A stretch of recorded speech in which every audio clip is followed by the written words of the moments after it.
Ito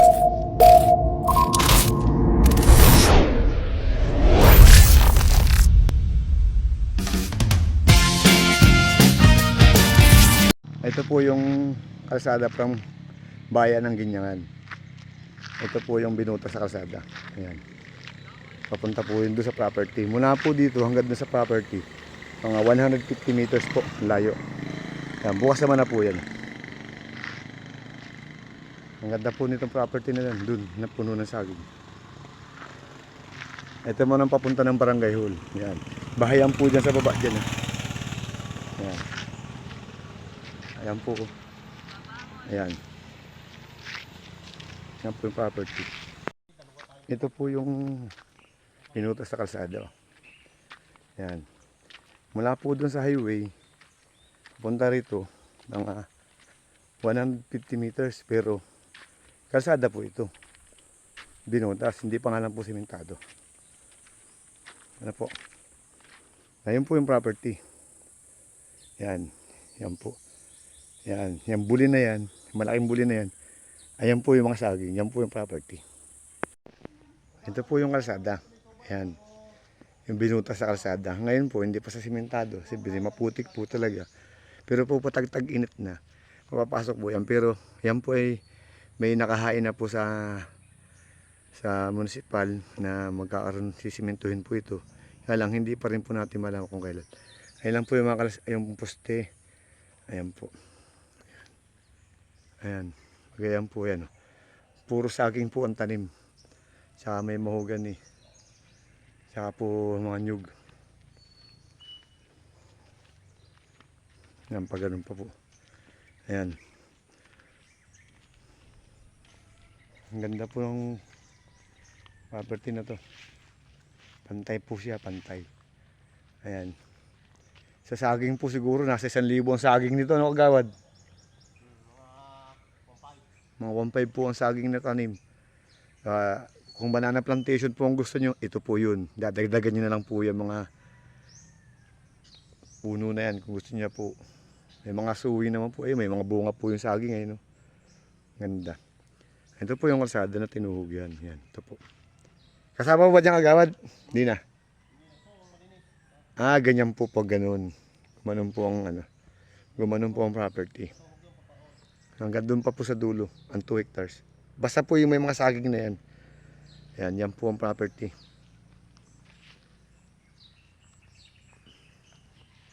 Ang ganda. Latlan po. Ito, hindi na. Kay kagawad na pala yan. Ito po yan. Yan po ang property. Punta lang ako dito sa may saging.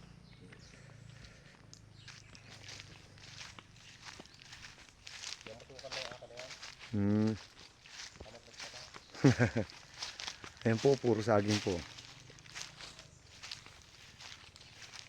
Ayan po, namumunga na ang mga saging. Oh. Ayan. Ayan, puro saging po siya. Tapos may mga ilang pirasong niyog siguro. Nasa 100 pirasong niyog to. Ayan, ganda rin naman pong bunga ng niyog. Ayan po yung kalsada. Ayan, ayan po, pag ganyan. Ayan, ito po property dito, pag ganito. Ayan, pag ganyan.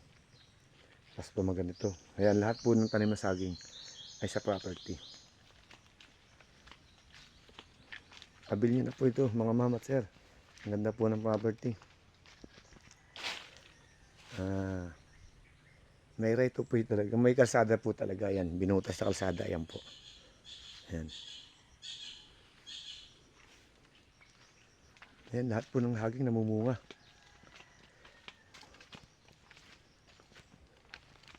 Ayan o, may mga bunga saging o. Ayan. Ayan po mga bunga ng saging o.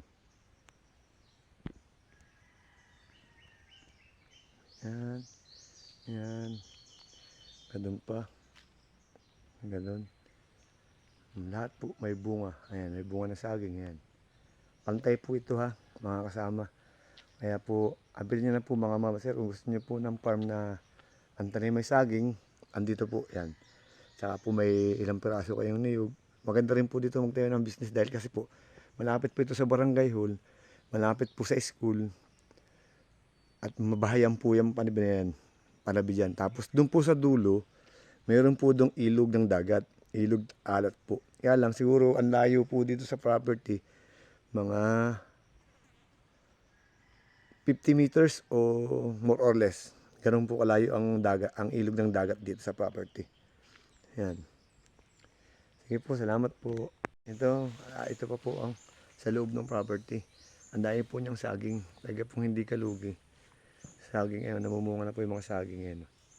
Tapos, ang bababa po ng niyog yan. Saging lang po, ang dami nitong saging. Pantay po itong property. Napakaganda. 2 hectares po to. Ayan. Ayan. Saging po lahat ng pinakamadaming sa tanim.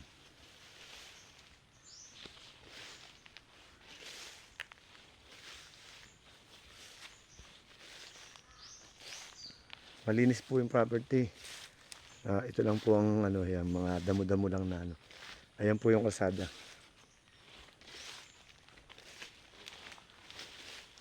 Ayan, may nadaan nga po. Ayan. Ang umaga po, magandang araw po mga kasama. Ito po yung 2 hectares. Ayan po yung muhon niya, Madricacao. Kalamihan sa atin sa Linang, sa mga gandang farm. Madricacao po ang pinakamuhon nila. Ayan. Ayan po, ayan. Pantay po ito ha, gandang-ganda po. Ayun po yung kalsada, yung binutas. Ayan. Kadikit po ito ng kalsada. Tinuhog to ng kalsada, no? Tinuhog po ito ng kalsada, mga kasama. Ayan po, ano niya ng kuryente. Ayan. Ayan po yung poste. Ayan po yung poste. Oh. Ayan, yung pong poste. Malaki po yung saging. Saka ito yung platlan. Saging, mangga, Indian mango, santol, mahogany, tsaka po sampalok. Saging po madami. Tapos ang nyug po nito, takaran lang. Ayan. Ayan po. Ganda po ng loob nito. Ito po yung kalsada na simentado. Ito po yung papasok, yung right of way. Yan, papasok po yan doon sa property na 5.6 yan. Simentado po yan. Kasi simento pa lang po, sariwa pa nga. Ayan po yung papasok.